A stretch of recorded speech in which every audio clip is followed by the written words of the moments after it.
శ్రీధర్ సీసీలో మనకి banking, SSC, CGL ఇవన్నిటితో పాటు రైల్వేకి prepare అయ్యే స్టూడెంట్స్ కూడా ఈ మధ్య కాలంలో చాలా ఎక్కువగా ప్రిపేర్ అవుతున్నారు అని చెప్పొచ్చు. అలాంటి వాళ్ళు ఎవరైనా కూడా గవర్నమెంట్ ఎగ్జామ్ రైల్వేకి సంబంధించి రాయాలి అంటే ఏ రకంగా వాళ్ళు ముందు నుంచే ప్రిపేర్ అవ్వాలి, ఏ రకంగా వాళ్ళు కనుక స్టడీ ప్లాన్ చేసుకుంటే రైల్వేలో జాబ్ వస్తుంది అంటే? రైల్వే ఎగ్జామ్స్ లోనేమో యాక్చువల్గా 3 సబ్జెక్ట్స్ ఉంటాయి. అంటే సిబిటి 1, సిబిటి 2, సిబిఐటి అంటారు. మొత్తం 2 లెవెల్స్ కానీ 3 లెవెల్స్ ఎగ్జామ్స్ కానీ ఉంటాయి.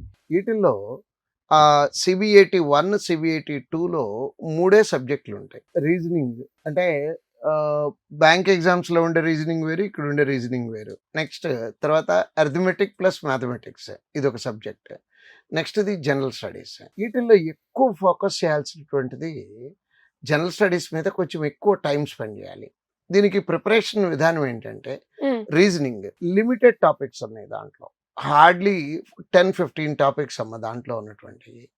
కాకపోతే ఈ మధ్యకాలంలో రైల్వే ఎగ్జామ్స్లో కట్ ఆఫ్ మార్కులు బాగా పెరిగిపోయినాయి.